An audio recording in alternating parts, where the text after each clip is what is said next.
evening, everyone, and it is so nice to interact with all of you. And we at Noble Hospital have been managing COVID-19 patients since last one and a half month, and whatever I am going to speak is from the experience which we have gained over the last one and a half month in managing these patients. Uh, we are a private hospital, so I agree that people from government hospital will have more experience than us. We have seen around 25 to 30 patients who are admitted with us in Noble Hospital, out of which almost 10 to 12 were quite critical. So, I'll try to present a synopsis, and I'll try to guide you as to now the once the lockdown is going to get over and factories are going to see people returning back to work. You as physicians in the industry, what precautions you have to take, how to identify these patients, what you are going to see with them, and in the next half an hour I'll try to guide you through that process.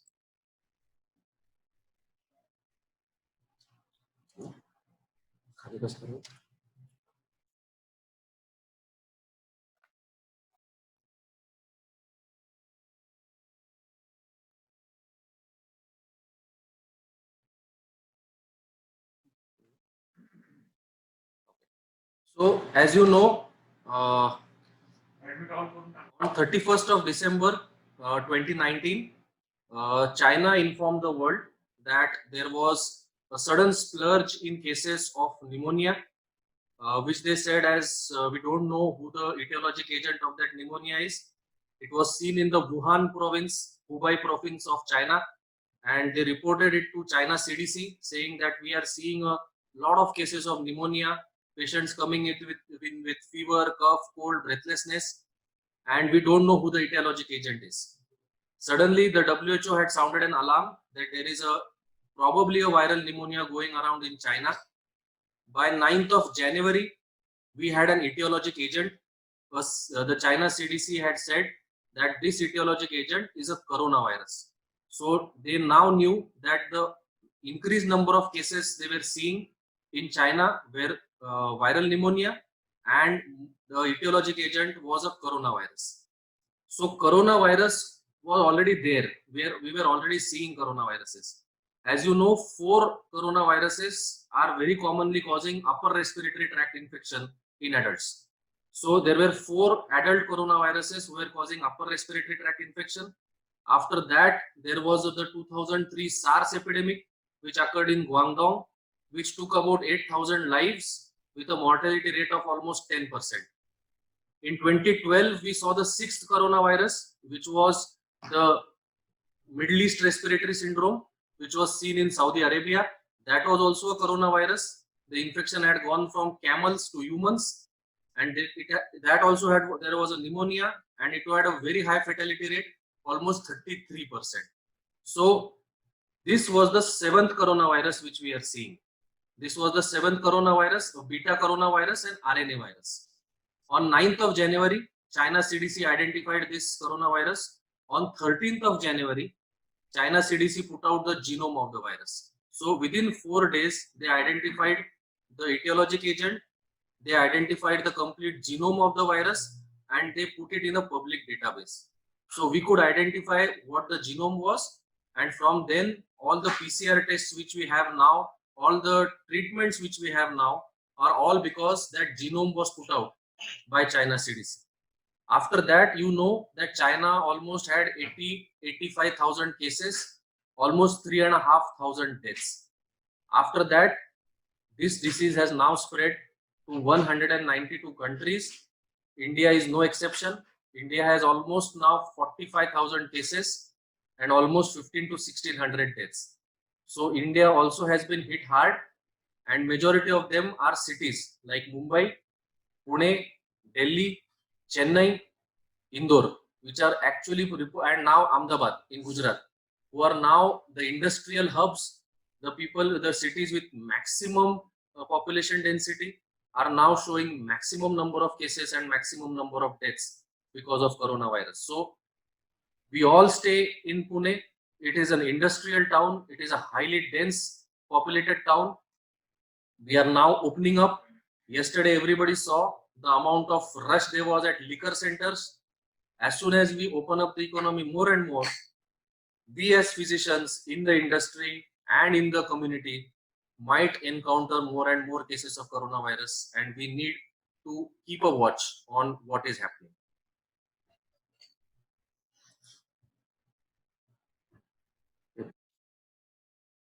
So we now go to the basics. What are the basics which everyone needs to know? All physicians need to know about coronavirus. You must have heard a lot about this R naught, that is basic reproduction number. What does R naught stand for? It shows us if one coronavirus patient or one COVID-19 patient is there, how many more patients will he infect? That is known as R naught. As you know, the most infectious virus ever known to mankind is the measles virus. If one measles patient is found in the society, he can infect 16 people more. So it's a highly infectious virus. What is the R naught for COVID-19? It is between 2.5 to 3.5. So one COVID-19 patient, if you identify, he will infect 3 people in his immediate surroundings. The commonest example we give is about swine flu, which we encountered 10 years back. The R naught for swine flu was only 1 to 1.5. So one swine flu patient could infect one more patient. But one COVID-19 patient will infect 3 more people. So on an average, the COVID-19 disease, which comes as a flu, is 3 times more infectious than swine flu. So already we are dealing with a virus which is more infectious than the last pandemic which we saw. So I'll try to tell you what are the differences between H1N1 or swine flu, which was the earlier epidemic of 2009, and COVID-19, which is the recent epidemic of 2019.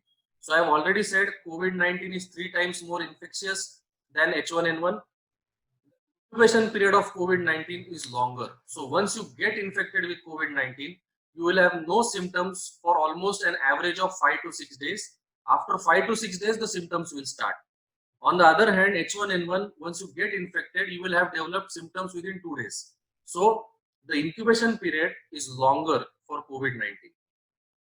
The peak infectiousness of COVID-19 is 1 day prior to developing symptoms, and it continues for almost 5 to 6 days after symptoms. On the other hand, swine flu peak infectiousness is 1 to 2 days prior symptoms and only 2 days after symptoms. So not only is it more infectious, the infectious period is much longer for COVID-19 as compared to H1N1. Then we also know that in 2009, the swine flu epidemic spread because of children. Children less than 15 years of age were the main drivers of the swine flu epidemic. COVID-19, children are not the drivers of the epidemic. In fact, children are very, very least infected because of COVID-19. It is the adults which are the main drivers, and these adults were locked down and were kept at home up till now. Now these adults will gradually be released into the community. They will meet each other, they will get infected, and I fear that if the lockdown is not opened up properly, adults will be the drivers of the transmission and we will get many, many more number of cases. What about mortality? Swine flu has a mortality of only 0.1%, but worldwide, COVID-19 has a mortality between 3 to 4%. So not only is it 3 times more infectious, not only is the infectious period double, but mortality is almost 30 times higher. So you can see it is the perfect virus to infect the mankind, more infectious, more mortality as compared to the old epidemic H1N1 which we have encountered 10 years back. Another problem is there is a treatment available for H1N1. As you know, Tamiflu or oseltamivir is the treatment of choice for H1N1. As of now, for COVID-19, there is no current FDA approved treatment. You must have heard Remdesivir received emergency FDA authorization just 2 days back. So it will be the first drug which is authorized for COVID-19. And also, it is not the perfect drug. So we have just now received only one drug which has received FDA authorization. What about vaccine? H1N1 vaccine is available.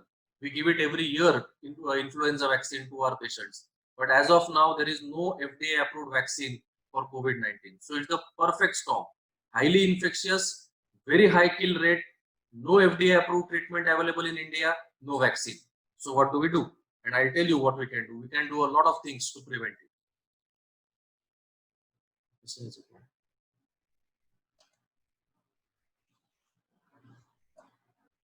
What are the clinical features? The clinical features are typical of a flu. The most common clinical features are fever, dry cough, exhaustion. After that, there is cough with expectoration, and around 20% of cases will get shortness of breath. So, fever, dry cough, exhaustion are one of the commonest symptoms of COVID-19. People will come to you that I had high grade fever, I had severe headache, I had myalgia, I felt exhausted, and there was continuous dry cough. It could not stop. After 5 to 6 days, I started feeling breathless. The cough started coming out with expectoration. That is very classical. So it starts off as a flu and then progresses to lower respiratory tract symptoms, because of which the patient can get breathless and can get admitted as well.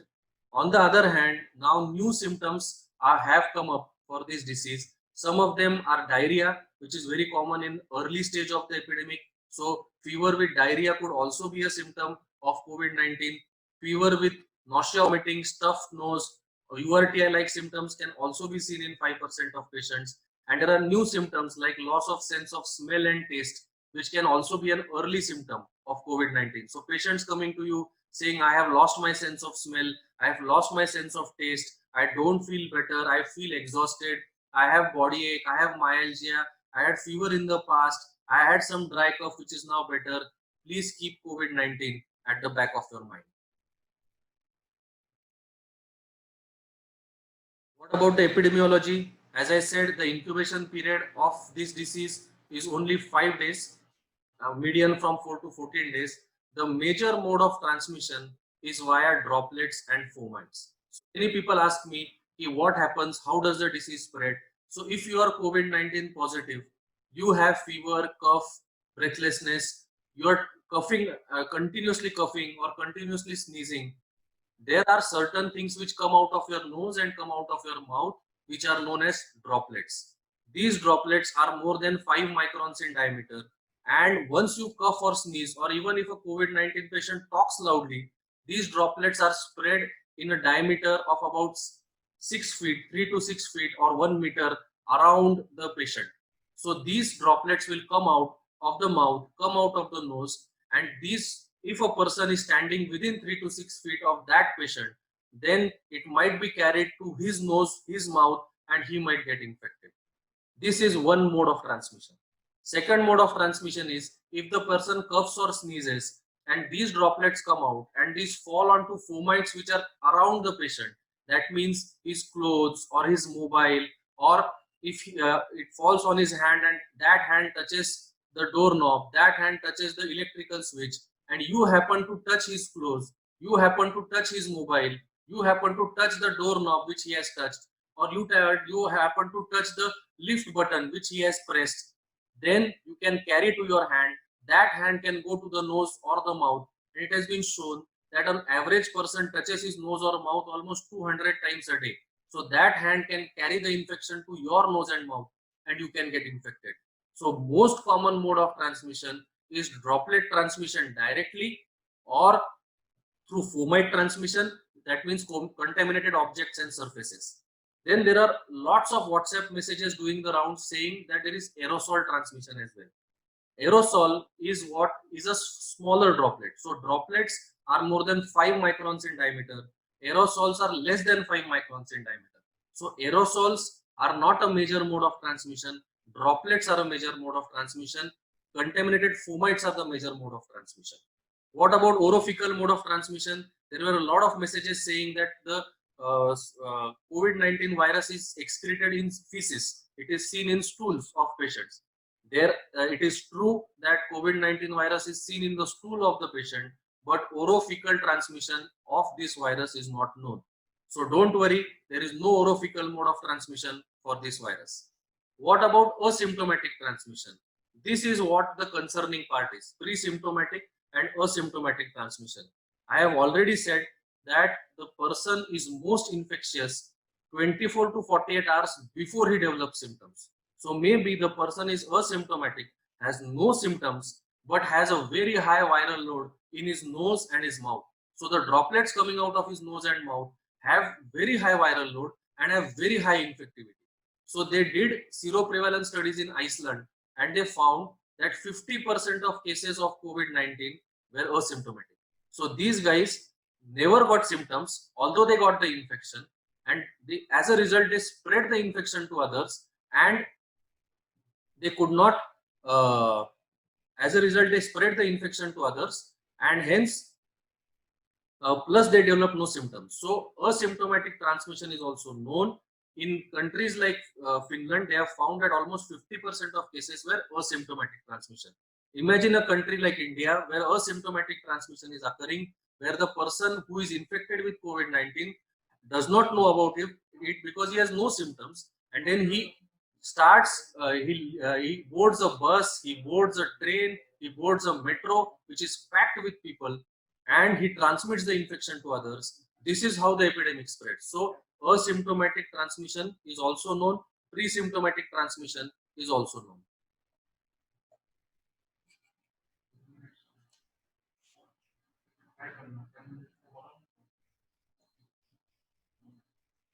So 80% of the disease is mild, it has flu-like symptoms. If you get infected, 80% of it is mild and it has complete recovery. So don't worry, even if you have you get COVID-19, it always we see the news that so many people died, so many people died. Don't worry, if 100 people get infected with COVID-19, 80% will only have mild flu-like symptoms and completely recover. So there is no problem. These people will not even need admission. It will just be a flu and they will completely recover. 15% of the people will require oxygen and they may need to be admitted, sometimes even in the ICU.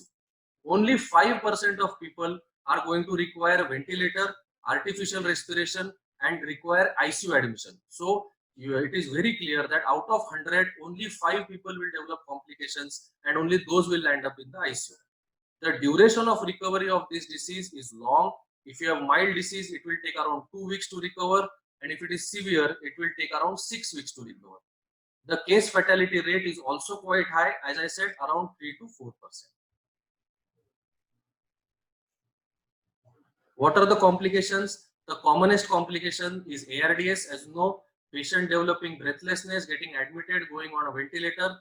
Out of those 5% who are going to go into an ICU, almost 40% will develop ARDS. Acute septic shock and acute renal failure are also other complications, and myocarditis and acute coronary syndrome are also complications because of this disease. So as I said, who will get infected? It is very clear. If you are a close household contact of a COVID-19 patient, you will get infected. If you shake hands with him and come in direct physical contact, you will get infected. If you are so close to the patient and you are coughed upon, or if you touch the paper tissues with bare hands, you will get infected.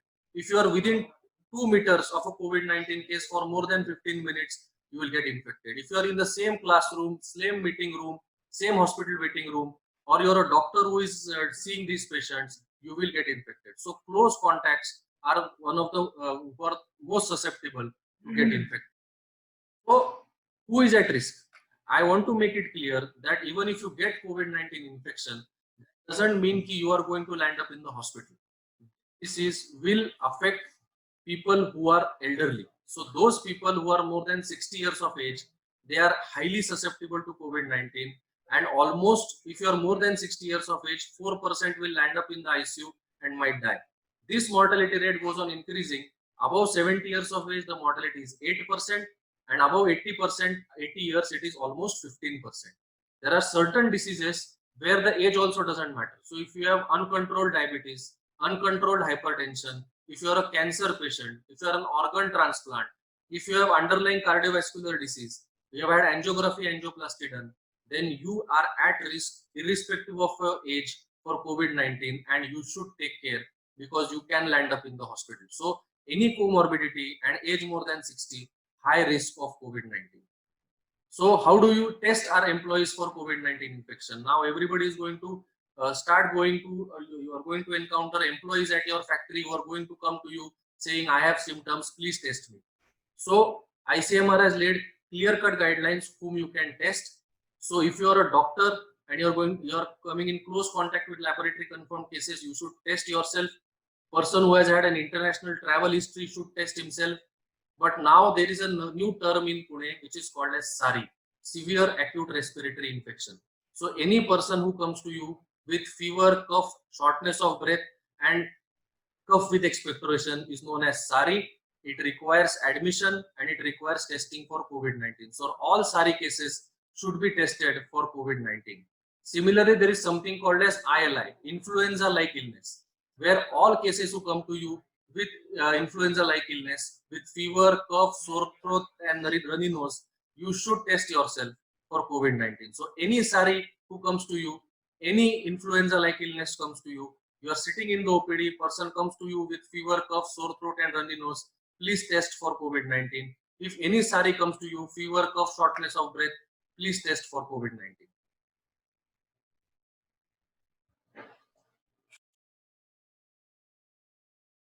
So, which test to do? Many people tell me, sir, we should do antibody test, we should do PCR test. So, I want to make it clear what test needs to be done when.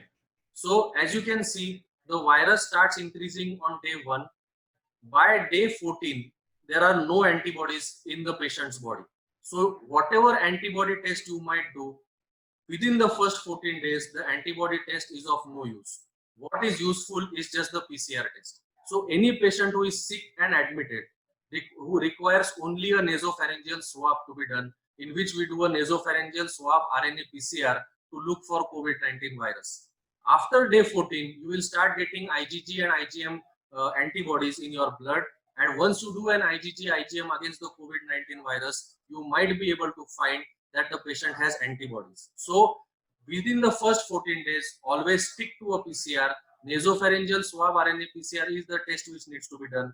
After 14 days of symptoms, you might do an antibody test and find antibodies to COVID-19. So as of now, antibody tests are not validated. They are not available in India, and hence we have to stick to nasopharyngeal swab RNA PCR. Which we do is the nasopharyngeal swab or the oropharyngeal swab RNA PCR. But the sensitivity of the test is low. Nasopharyngeal swab has a sensitivity of only 70%. So even if the test comes negative, it can be falsely negative in 30% of the cases. The best sample for PCR is a bronchoalveolar lavage fluid sample, but as of now, no bronchoscopy is being performed in people who are COVID-19 positive. What about antibody test? As I said, after 14 days, antibody tests come positive. So as and when Government of India rolls out antibody tests, we can do IgM, IgG to COVID-19 after 14 days of patients. First 14 days, nasopharyngeal swab RNA PCR. After 14 days, we can use an antibody test for COVID-19. Protect factory workers and staff from COVID-19. Now I will come to that. As I said, you are going to see patients in the OPD. First of all, so sorry for the interruption.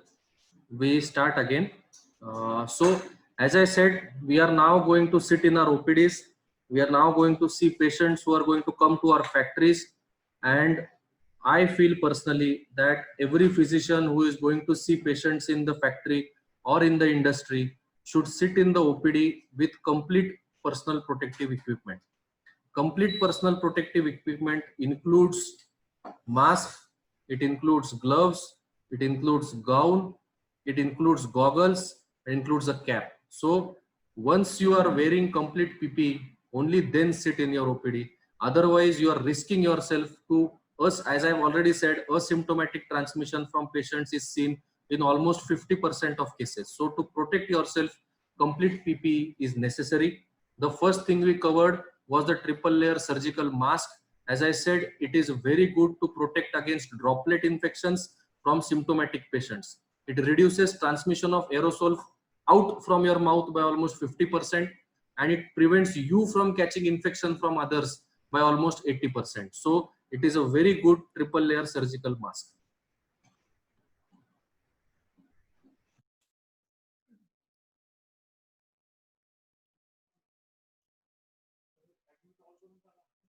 So now we go to the N95 respirator. You must have heard about the N95 mask all the time. So what is an N95 mask? N95 mask is a tight fitting mask. It is made up of polypropylene. It can filter majority of the organism. So it can filter the droplets coming in it can almost filter 95% of the particles, 95% of the particles which are more than 300 nanometers. So it is a very nice filtration device.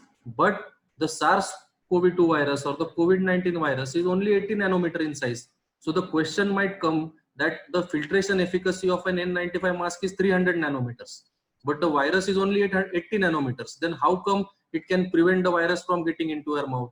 So the problem is, when the virus is very small, it cannot go straight. It goes in zigzag Brownian motion, and this zigzag Brownian motion makes it susceptible to get trapped within the electrostatic charge of the N95 respirator, because of which majority of the viruses cannot enter in. So it is a very good device. It reduces transmission of aerosol out of your mouth by almost 70%, and the infection coming into your mouth by almost 99%. So if you ask me, the best mask available currently for doctors who are sitting in OPDs where they are going to see respiratory tract infections is an N95 respirator. There is no question. The next best is a triple layer surgical mask. So if you don't have an N95 mask, use a triple layer surgical mask when you sit in your OPD.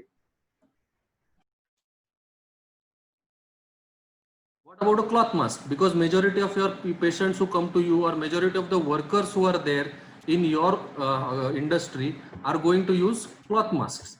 They're going to come with a mask which is made up of a t-shirt or made up of a cotton vest. We should always tell them that always use a 100% cotton mask, because that is the best. It should have ideally 2 or 3 layers of cloth within it. The transmission of aerosol outside by even a cloth mask is almost 40%, and incoming aerosols are reduced by almost 70%. So even a cloth mask which is going to be used by our workers is good enough. Every worker who comes to your factory, every worker who is lands up for a job should use a cloth mask when he starts working. And a doctor who is sitting in the OPD should either use an N95 mask, or you should use a triple layer surgical mask. The cloth mask is a washable mask. Every day they can wash it with warm water and soap, air dry it, and use it again. So you don't need to wear a new cloth mask every day. You can tell your workers that you can just wash it with soap and water, dry it, and use it again. So cloth mask is also fine, no problem. So is it efficacious? Yes. So it was found that once you use these masks, then even with a triple layer surgical mask, the coronavirus which comes out of your mouth or comes out through droplets reduces by almost 99%. So there were trials done where they found, they told the patient who were coronavirus positive, only the old coronaviruses which were causing upper respiratory tract infection, they asked them to cough out when they were wearing a mask, and they found that when you are wearing a mask, either a triple layer surgical mask or an N95 mask, then the risk of coughing out coronaviruses is almost zero. So these masks are highly efficacious. You should use them whether you have H1N1 influenza or you have coronavirus infection. They are very good at stopping respiratory droplets and respiratory aerosols. You should use them. So the doctors should insist on complete PPE in the OPD. The masks should be either a triple layer surgical mask or an N95 mask, and all the workers in the factory should compulsorily wear cloth masks. That way, one way we can prevent transmission of coronaviruses. And there were studies to show whether an N95 mask is better than a triple layer surgical mask to prevent respiratory infection. They found it is one and the same. So although N95 mask is a better mask than a triple layer surgical mask, when it comes to preventing respiratory infection, preventing influenza like illnesses, more or less both of them do a good job. So wear a mask all the time when you get out of your house should be the new mantra. Common workers should wear cloth masks. Doctors should wear N95 mask or a triple layer surgical mask.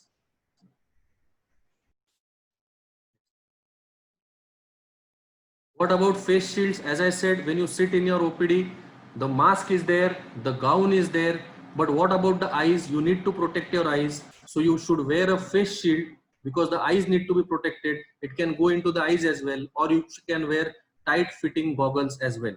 So goggles or face shields are also must. Along with a mask, you have to protect your eyes. You can wear a face shield or goggles.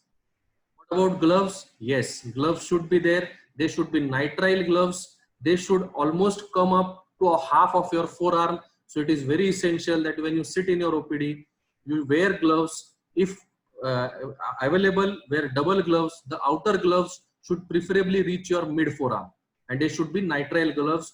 Do not use latex gloves. But if latex gloves are available and nitrile gloves are not available, you can use latex gloves as well. But for hand protection, to prevent your hand from touching the fomites of the patient, gloves are very, very essential.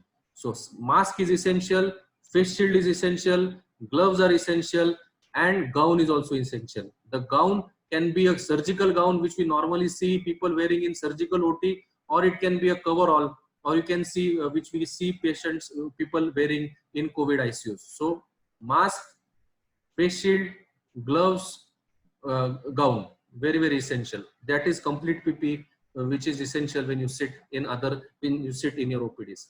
What about other precautions? I have already said universal masking is must.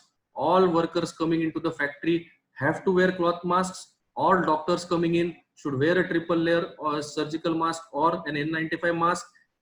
A soap or a 60% alcohol based hand sanitizer should be available at the entrance of the factory. Every person should wash his hands either with soap or with 60% alcohol based hand sanitizer, and only then enter into the factory. Any doctor sitting in the OPD, once he sees one patient, should wash his hands with soap and water or with hand sanitizer, and then only see the next patient. Otherwise, you will keep on transmitting the infection from one person to another. There should be soap and hand sanitizer available at multiple places in the factory, so that uh, the workers should be encouraged to wash their hands at least 4 to 6 times a day, so that they do not transmit the infection. This virus gets killed by soap, gets killed by 60% hand sanitizer when it is on their hands. So they are extremely effective. Hand washing is a must. What about temperature gun? This is also a very good innovation, that once a person comes into the factory, every day his temperature should be checked by a temperature gun. Any person having a temperature more than 99 or say 100 should not be allowed to enter the factory. He should be sent for a physical examination. Daily symptom roll call. Daily symptom roll call means every person who comes into the factory has to be asked whether he has symptoms of fever, cough, breathlessness, myalgia, body ache every day. Because one day a person might be asymptomatic, next day he might be symptomatic. And we should encourage our workers to come out with these symptoms, because this way we can identify the symptoms of flu, symptoms of COVID-19 faster. Respiratory hygiene. All the workers should be asked to wear a mask. If they are coughing or sneezing, they should close their nose and mouth with the angle of their elbow or with a tissue paper and throw that tissue paper away.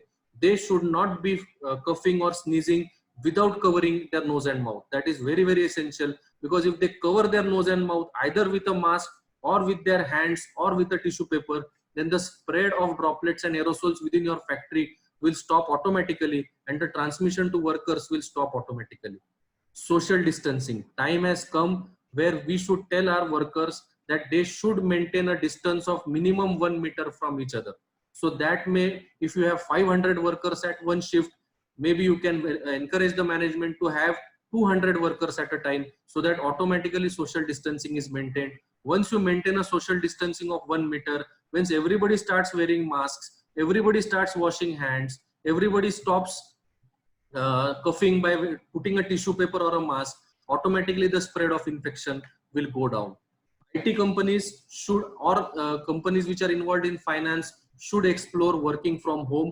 I have already seen some software companies almost telling 75% of their employees to work from home. That is another way of preventing too much crowd at the workplace, and to prevent and automatic social distancing occurs if you work from home.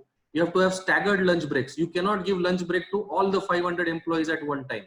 Maybe if the lunch break is from 1 to 2 p.m., it has to extend from 11 to 2 p.m. and 100 employees at one time should be sent for lunch breaks with proper social distancing practice, with proper hand hygiene practice, proper respiratory hygiene practice.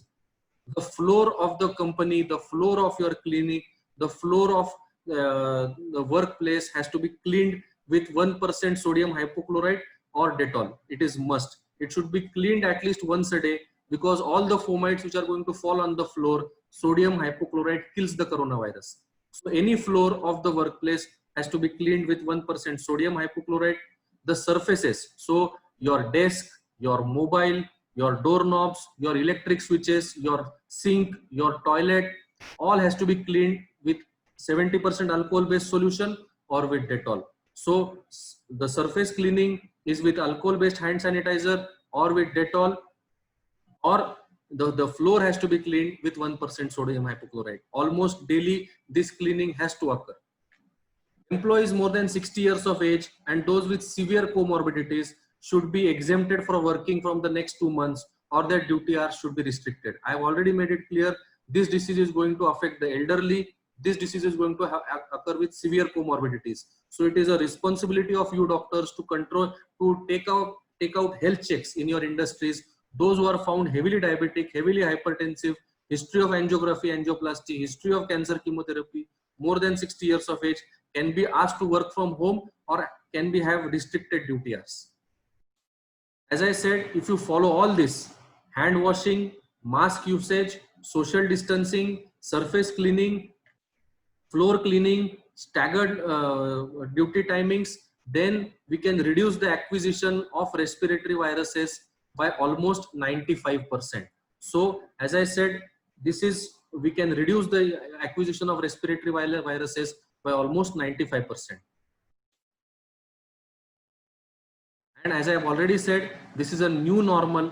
We are going to see this virus for the next 6 to 9 months. So we should always tell everyone that this is a new normal. We have to get used to it. And I wish you all the luck so that these respiratory viruses don't get transmitted in your workplace as well. What about prevention? As I've already said, everybody keeps on telling flattening the curve, flatten the curve, flatten the curve. And India has done a great job at flattening the curve. We have only seen around 45,000 cases and around 1,500 deaths. You must have looked around. You have seen America, you have seen Italy, you have seen China. This disease has spared no country. Developed countries have also been ravaged. Developing countries have also been ravaged. So what has India done to flatten the curve? We are in the midst of a national lockdown. So we did not let people meet each other, because once people meet each other, then this virus gets transmitted, and that is how the virus will spread. Now we are going to open the lockdown. So our responsibility increases even further to flatten the curve. Schools, college and offices were closed as of now.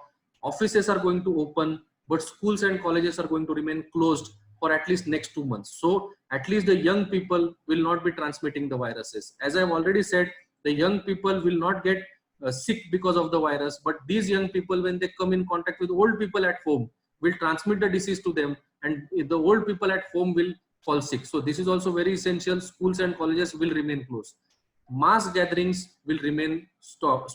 There will be ban on mass gatherings, which will continue, because these mass gatherings is where people come together and then they transmit the infection to each other. Air, land and rail travel is still being banned. It's a good sign, because as soon as we open up airways, as soon as we open up roads, as soon as we open up railways, people will rush to these railways, come in contact with each other and spread the infection. I have always maintained that all doctors, all nurses, all ancillary staff have to use complete PPE so that healthcare transmission of COVID-19 can stop. The Indian government has also started testing very heavily. We started off with 500 tests per day. Now we are gone up to 75,000 cases tests per day. So India is now performing almost 1 lakh PCR tests per day. We will be able to identify symptomatic and asymptomatic infections as well, because of which we will be able to identify more and more people, quarantine them, and stop the spread of the disease. The search for a cure and vaccine is still continuing. Are there any drugs or vaccines available? I want to make it clear that as of now, there is no FDA approved therapy for COVID-19. There was a lot of euphoria about hydroxychloroquine, but as of now, the studies which have come out have not shown great efficacy of hydroxychloroquine in COVID-19. We are only using hydroxychloroquine for mild disease. So as of now, hydroxychloroquine is reserved for mild disease. For severe or a critical disease, hydroxychloroquine is of no use. Then there was a discussion that maybe BCG vaccine is helping us to prevent COVID-19. As of now, there is no evidence. There is no evidence that BCG vaccine is protecting us. We still need more studies. Then there were antiretroviral drugs like lopinavir, ritonavir, which were introduced to cure COVID-19. But studies have proven that even lopinavir, ritonavir is not good enough to suppress the COVID-19 virus. Azithromycin, ivermectin, nitazoxanide, all were proposed, but now all have fallen in disrepute. So these drugs, HCQ, BCG vaccine, lopinavir, ritonavir, azithromycin, ivermectin, nitazoxanide are not miracle cures. Please do not propagate these cures. They are of no use as of now in COVID-19. Only hydroxychloroquine, which is an immunomodulator, can be used in mild disease, but not in moderate and severe disease. What about experimental strategies? There are now new drugs. As you must be knowing, US FDA has approved remdesivir for treatment of COVID-19. It is an RNA-dependent RNA polymerase inhibitor. It is available in the US.